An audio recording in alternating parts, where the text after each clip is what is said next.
Toreto toba auso nasiro dole faka hawasilalenji sodika arkalachu dinan harmamuran arkaknu dinan harkamuran sanyi balle sudaf isagara bintuda nadamsin gochi afanama hindubanes edukan harraaf kamnu sinittimna odu sinittimun kan isin waliin turanii hunangidaatti Ajechan abbootii gadaa fi jila gadaa karrayyuu qaama mootummaatiin kan raawwatame ta'uu koomishiniin poolisii Oromiyaa amane.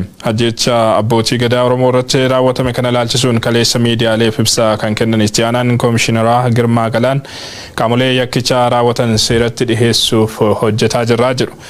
Gama biroon ajechaan abbootii gadaa kun ajajaa fi murtoo guutuu qondaalota olaanoo mootummaa naannoo Oromiyaa 5 ta'aniin raawwatamuu kan ibsan maddeen keessoo biltsiginnaa isaan yakka kana raawwatan gaafatama jalaa baraaruuf yaaliin garaagaraa taasifamaa jiraachuu ibsanii jiru. Guutuun gabaasa kanaa itti aanee dhiyaata.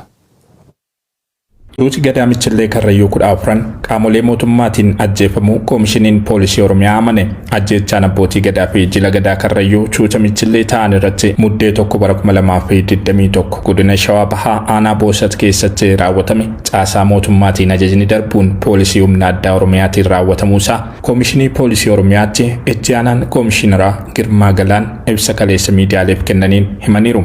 Ajjechaan abbaa gadaa karrayyuu Kadir Hawaas dabalatee namoota 14 irratti raawwatame kun ajaja caasaa mootummaatiin ta'uu fi kan rasaasaan ajjeesis poolisii mootummaa naannoo Oromiyaa akka ta'e itti aanaan koomishineraa Girmaa Galaan ibsaniiru.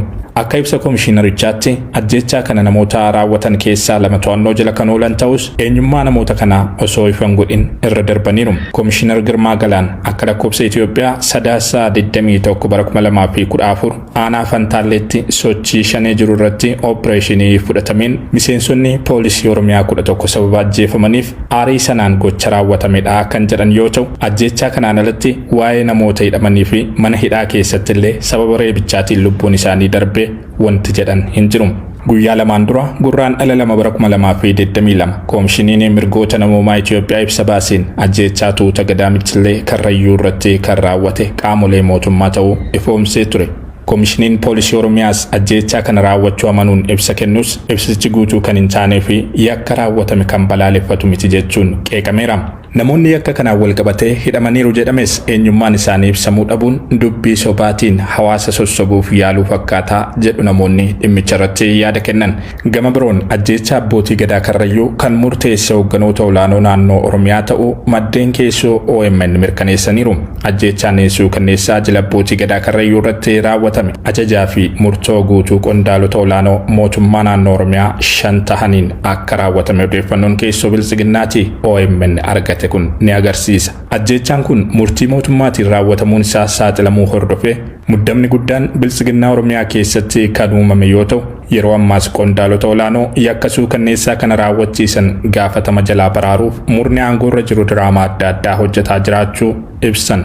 Kanumaan wal qabatee qondaalonni biltsiginnaa damee Oromiyaa dhimmicha hordofaa turan pirezidantii naannichaa Shimallis Abdiisaa dabalatee qondaalonni ajjechaa kanaan shakkaman aangoo irraa kaafamuun qorannoon walabaa akka irratti taasifamu ejjennoo qabatanii jiraachuunis beekamee jira.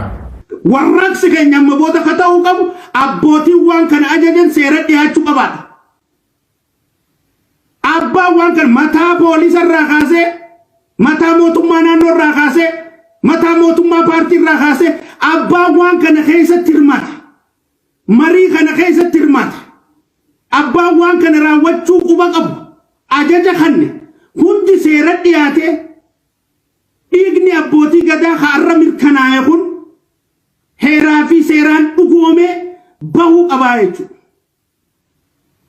Kana ta'uu baannaan Oromoo dhumtee beeku. Nun godina Shawaa Lixaa Naajibaat sagantaa Daami'ukeetti haleellaa milishaan Amaaraa uummata irratti bananiin miseensota maatii dabalatee yoo xiqqaate lubbuun namoota 7 darbuun himame. Haleellaa daguutti raawwatame kanaan miidhaan jabaan mudateera kan jedhan miseensi maatii miidhamtoota gandoota aanichaa kanneen akka Maruu Gajjaa, Maruu Bahaa fi Abbayyii Reejjii jedhaman fa'aa keessattis haleellaa wal fakkaatu raawwatamu.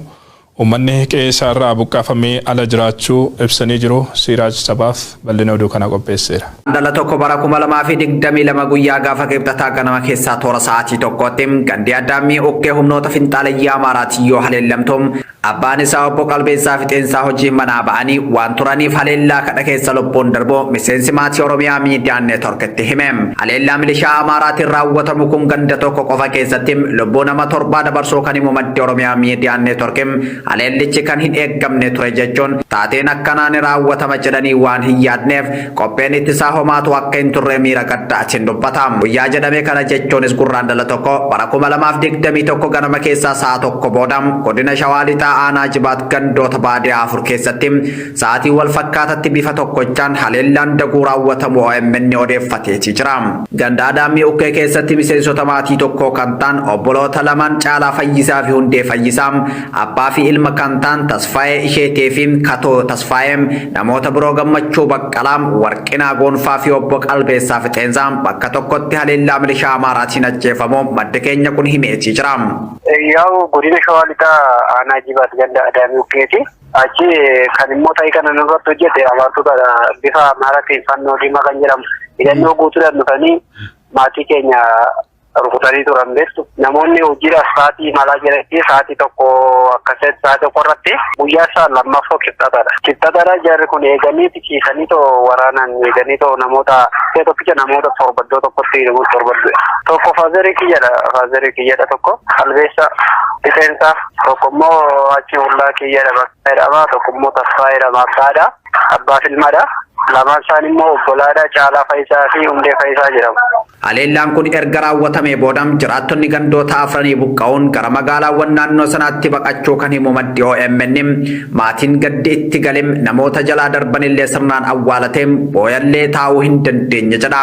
Gandoota haleellaa kanaaf saaxilamanii guutumaan guututti buqqaafaman keessaa Adaamii Ukkeem, Maruu Gajjaam, Maruu Bahaa fi Abbayyii Reejjiim muraasa ta'uu kan himu maddi keenya kun ganda Adaamii Ukkee qofa keessaa abbootiin warraa 2500 ol ta'an buqqaafamuu dubbata.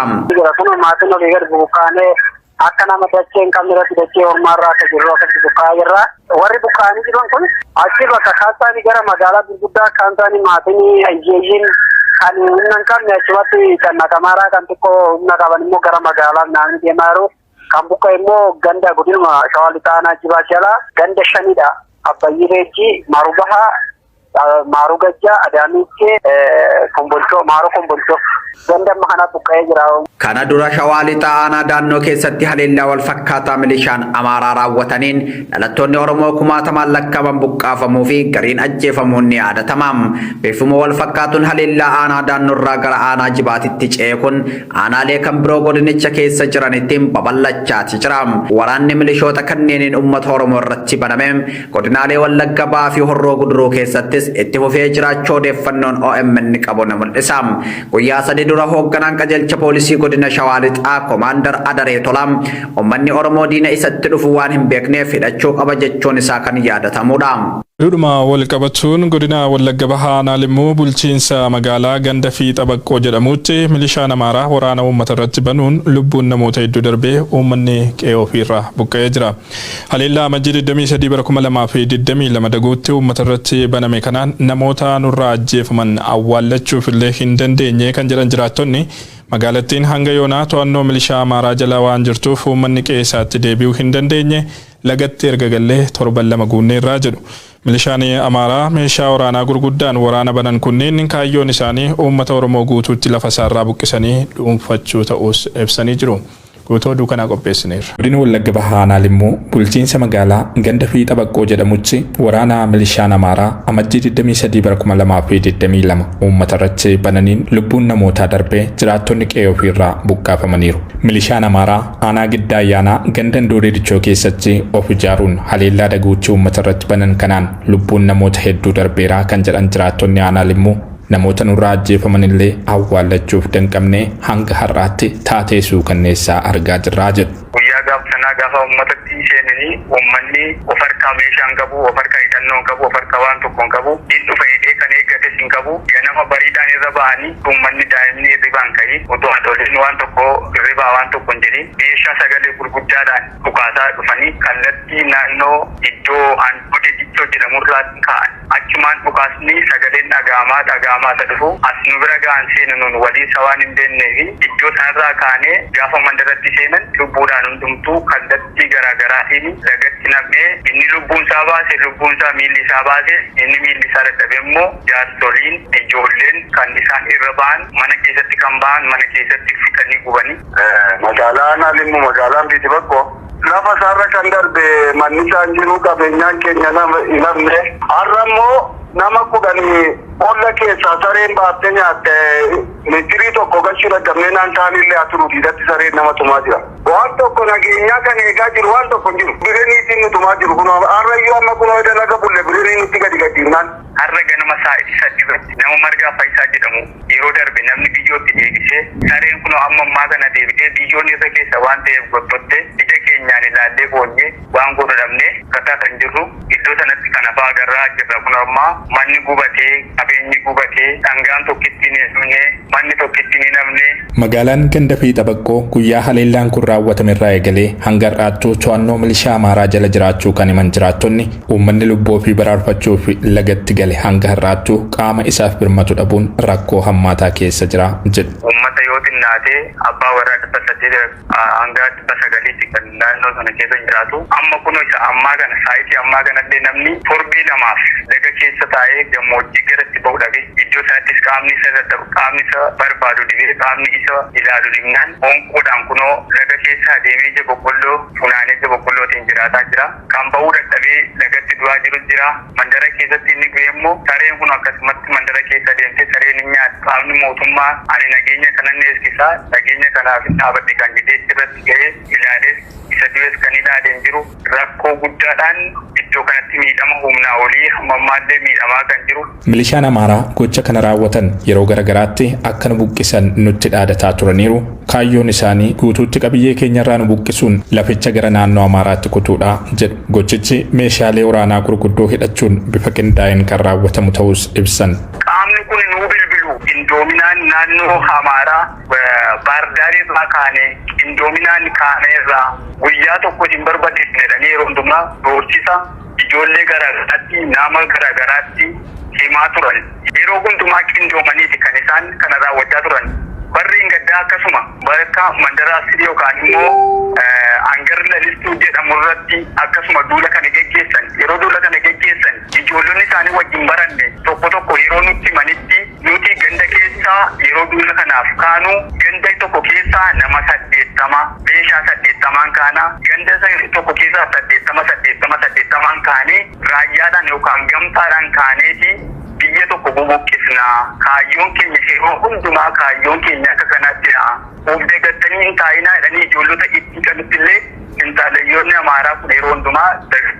Milishaan Amaaraa deeggarsa hidhannoo leenjii fi humna namaa Goojjamirraa argatuun uummata Oromoo irratti waraana banee jiru kun aanaa Giddaa Ayyaanaa gandan Doodee Dichootti of ijaaree achirraa kan bobbaafamu ta'uu dubbatu jiraattonni aanaa Limmuu.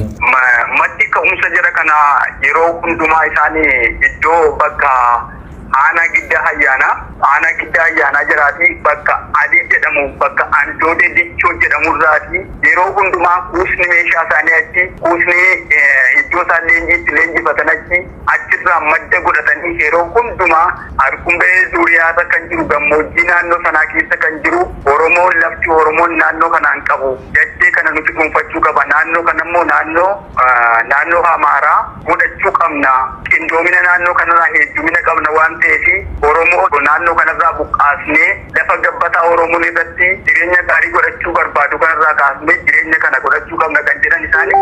Ganda buufata milishaa Amaaraa ta'ee jiraachuun himamu Doodee Dichootti ji'oota muraasaan dura dhalattoota Oromoo dhibbootaan lakkaa'aman irratti gochi duguuggaa sanyii raawwatamu kan lubbuun hafanis guutummaatti naannicharraa buqqaafamuun gandi Doodee Dichoo milishoota kanneeniin dhuunfatamee jiraachuu OMN gabaasaa turuun ni yaadatama. Waraanni milishaa Amaaraatiin bifa qindaa'een uummata Oromoo irratti baname kun aanaalee godina Wallagga Bahaa fi Horroo Guduruu Wallaggaa jala jiran hedduu waliin gahuun gara Shawaa Lixaatti cehee jiraachuunis ni beekama. Bin horro guduruu wallaggaa aanaa Abee Dongoroo keessatti suuraan milishaa Amaaraatiin uummata irratti banamee tuffee guyyaa guyyaan lubbuun namoota nagaa darbaa jiraachuu jiraattonni himanii jiru. Aanaa Abee Dongoroo magaalaa Tulluu Gaanaa bakka addaa Caancoo jedhamutti milishoonni Amaaraa konkolaataa boqqolloo fe'uuf deemu butuun konkolaachistoota lama ajjeesanii gatu. Miseensi poolisii Oromiyaa yaada isaanii dura dhaabbachuuf yaales milishoota kanneeniin ajjeefamu jiraataan aanicharraa OMN dubbise himanii jiru. Uummanni hidhannoo farkaa hin qabu qaamni sochii milishootaa kanneenii dhaabsisuus hin argamne kan jedhan jiraataan aanichaa dhalattoota Oromoo bara 1996 Harargee irraa buqqa'anii aanicha qubsiifaman irras miidhaan ulfaataan qaqqabaa jiraachuu ibsanii jiru. Yaadni isaanii itti aanee dhiyaata. Guduruu Wallaggaa aanaa Abee Dongoroo keessatti humni fiinxalee hidhatanii kanaan dura mana Oromoo buqqisaa turanii, qe'ee Oromoo buqqisaa turanii, gubaa turanii humni kuni naannoo Amaararraatii hidhannoo guutuudhaan warra socho'anidha. Amma immoo taateen kun kan raawwate gaafa 17 aanaa Abee Dongoroo bulchiinsa magaalaa Tulluu Gaanaa bakka addaa Caancoo bakka jedhamutti konkolaataa fe'umsaaf boqqolloo fe'uuf deemanii butanii ijoollee lama maqaan isaanii Baariyaa'uu fi Badhaasa Lammaa kan jedhaman humni fiinxaleeyyii laga hangar geessanii tokko dura ajjeesanii isaa booddee isa shofeerii immoo qaama netoo jirtuuti konkolaataa wajjin bishaan laga hangar achi keessa seeni jedhanii ajjeesaniiru jechuu barbaadeeni. Uummanni Oromoo ofiisaayyuu buqqa'aa jira isaan barre hidhannoon qabu Oromoon hidhannoo uummanni Oromoo hidhannoon qabu. Hidhannoo hin qabu waan ta'eef isaanitti siquu hin danda'u. Namni isaan to'atus hin jiru. Humna olla waan ta'eef namni Oromoon itti siqus hin jiru isaan. Inumayyuu bira darbee barree ganda biraa socho'anii walitti hidhatanii buqqisaa jiru. Oromoo ajjeesaa jiru. Oromoo qe'eerraa buqqisaa jiru. Waan nama hibu poolisii Oromiyaa irree wajjin naqiitii mana Oromoo gubi jedhanii gaaddisaa kan jedhamu tiraafikii ture. Deemuu dinnaan isa irree achumatti ajjeesanii reeffisaa achumatti hafe namni fuudhuu dhibe. Dabalataanis immoo ganda Hoomaa Qaalessaa bakka jedhamu bakka qubattoonni Harargee irraa buqqa'anii bara 1996 qe'ee isaanii mana isaanii buqqisanii irraatii ari'anii jiru jechuudha. Kana aanaa jaartee ganda Akkayyuu jedhamuttis waraana milishoonni kunneen bananiin qotee bultoonni 9 battalumatti ajjeefamu jiraattonni aanichaa OMN'f ibsanii jiru. Humni milishaa Amaaraa lakkoofsaan guddaa ta'e garas buufatee jiraachuus eeran. Waraanni gama naannoo Amaaraatiin uummata Oromoo irratti banamee jiru kun gara wal waraansa hamaatti ce'aa jiraachuu uummanni Oromoo nuuf haa hubatu jedhanii jiru. Gara oduuwwan birootti wayitaa ceenu Itoophiyaan marii biyyaalessaatti seenuun dura dhukaasa qawwee kutaalee biyyattii hunda keessaa dhaabbachuu qaba jedhame. Waltajjii marii dhimma marii biyyoolessaa irratti xiyyeeffachuun miidiyaan Aljazeeraa xiinxaltoota siyaasaa waliin qopheesseen akka xiinxaltoonni kaasanitti mariin biyyaalessaa dhukaasni osoo hin dhaabbatin eegalamu jalqabumarraa kan du'edha. Lammiilee miiliyoonaan lakkaa'aman sababa waraanaa fi hongeen gargaarsa namoomaa dhabanii kutaa biyyattii hedduutti dararamaa jiraniifis gargaarsi dhaqqabuu qaba. Naannolee akka Oromiyaa, Tigraay, Affaar, Somaalee fi Amaaraa akkasumas Oomoo Kibbaa keessatti lammiilee baraaruun dhimma fardii ta'uu marii Aljazeeraan qopheesse kanarratti ka'eera. Namoonni siyaasaa kuma hedduu mana hidhaatti ogguramanii marii biyyaalessaa karoorsuunis yaadrimee marii biyyaalessaa waan wal faallessu akka ta'e murni biyya bulchaa jiru marii dhugaaf qophii taanaan namoota sababa siyaasaan hidhe mara gadi lakkisuu humnoota waraanaa fi tikaa Eertiraa biyya keessaa baasuu akka qabu hirmaattonni kaasanii jiru.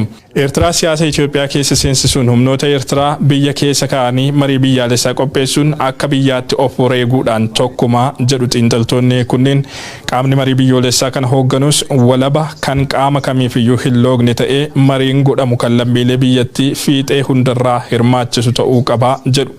Walabummaa, amanamummaa fi hirmaachisummaan koomishinii marii biyyaalessaa jedhamu kan mootummaan biyya bulchaa jiru hundeessee jiru gaaffii jala akka jirus mariin Aljazeeraa Zestream kanarratti ka'ee jira. Kun kanaan osoo jiru koomishinii marii biyyoolessaa biltsiginnaan hundeessee fi koomishinara ta'anii akka muudamaniif namoota kaadhimaman manni maree bakka buutota biltsiginnaa ifa taasisee jira. Kaadhimamtoota kanneen irratti hawaasni yaada akka kennuuf gaafate.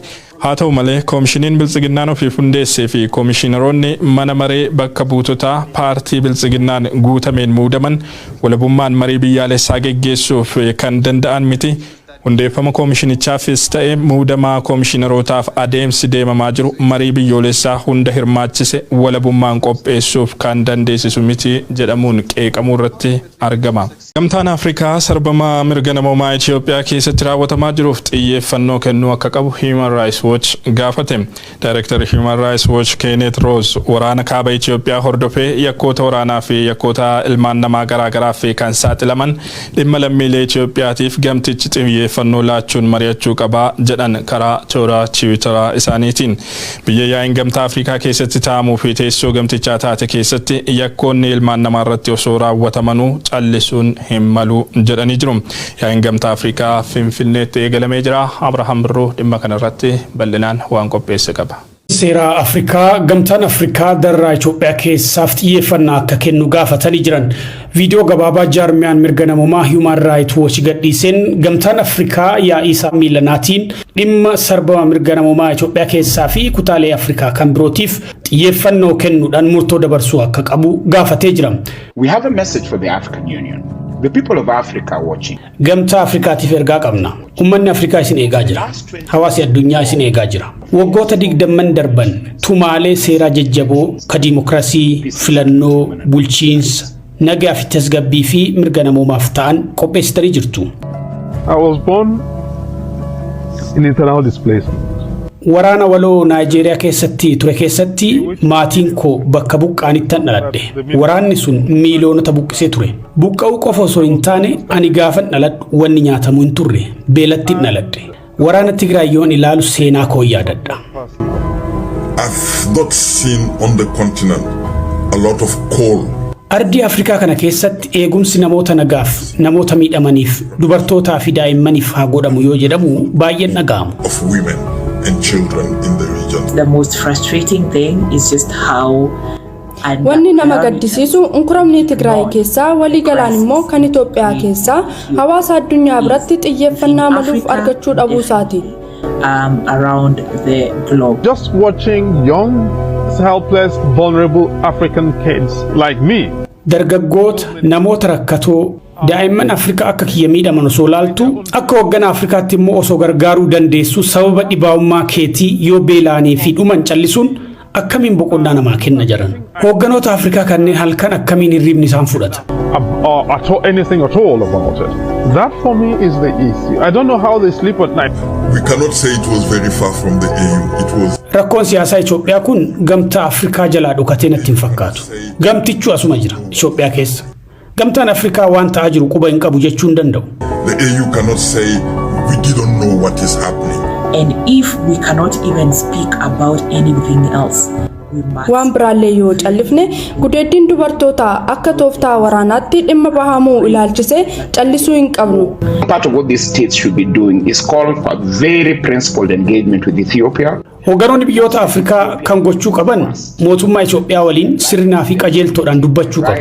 Dhimma uummata Itoophiyaatiif dursa laachuun dubbachuu qabu. Lubbuu lammiilee Itoophiyaa, mirga kabajaa fi hawwii lammiilee Itoophiyaatiif dursa kennuun marii biyyaalessaatti akka dhufan haala mijeessuu qabu. Maddeen alaarraa arganneetti wayitaa ceenu feesbuukiin of jalatti kan hammate dhaabbanni Meetaa kasaaraa olaanaa seenaa keessatti isa mudatee hin beekneef saaxilamuunsaa himame. Dhaabbanni Meetaa kan feesbuukiin of jalatti hammate kun lakkoofsi maamiltoota feesbuukii fayyadamanii waggoota 18 darbaniif haala mudatee hin beekneen hir'isuu hordofee qorni gabaa addunyaa irratti qabu harka 26.4 gadi bu'eera. Dhaabbatichi kaleessa qooda gabaa addunyaa irratti qabu gadi bu'uun walqabatee kasaaraa doolaara biiliyoona 200 fi biiliyoona 30 saaxilamuu isaatu ibsame. Kasaaraan kun seenaa dhaabbilee Ameerikaa keessatti illee isa olaanaadha jedhamee jira. Abbaa qabeenyaa dhaabbata Meetaa kan ta'e Mark Zuckerberg kasaaraa dhaabbata isaa mudate kanaan qabeenyi isaa doolaara Ameerikaa biiliyoona 31 hir'achuu isaatu ibsame. The Guardianiin wabeeffanne. Kenya xumuraatiin miseensonni addaa waraana Ameerikaa kaaba lixa Sooriyaatti hoogganaa IS irratti xiyyeeffachuun tarkaanfii fudhachuu hordofee dursaanii garee IS fi maatii isaa wareeguun gabaafame.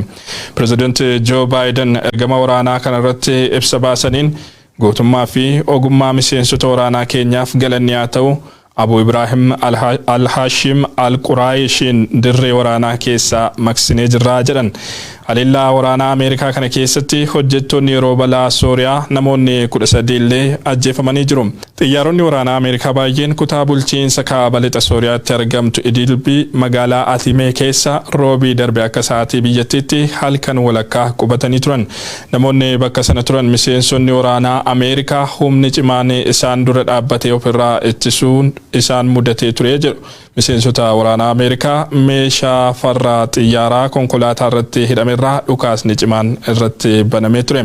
Hanga helikopteroonni waraanaa Ameerikaa bakka sana gadi dhiisanii deemanittis sagaleen dhukaasaa cimaan sa'aatii 2 walirraa osoo hin citin dhagahamaa akka turetu himama.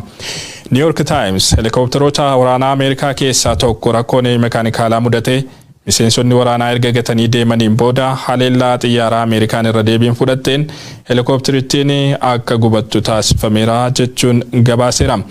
President Joe Biden kaayyoon ergamichaa nageenya Ameerikaanotaa fi michuuwwan Ameerikaa tiksu akkasumas addunyaa kan nageenyi fooyya'aan keessatti mul'atu uumuudha jedhu. Civil Defense Sooriyaa gamoo waraanni Ameerikaa irratti xiyyeeffaterraa kan daa'imman 6 fi dubartoota 4 dabalatee reeffa namoota 13 kaasuu isaa beeksise. Aangawoonni mootummaa Ameerikaa shororkeessaan kun ofii isaa dubartootaa fi daa'imman dabalatee miseensota maatii isaa ajjeeseera jedhan. Abu Ibrahim Al-Hashim Al-Quraishin dura IS dursaa kan ture Abu Bakar Al-Baghdadi bara 2019 keessa haleellaa tasaa waraanaa Ameerikaa hordofee boombii dhooseen ofii fi ijoollee isaa 3 wareeguun ni yaadatamaa jechuun BBC'n gabaasee jira.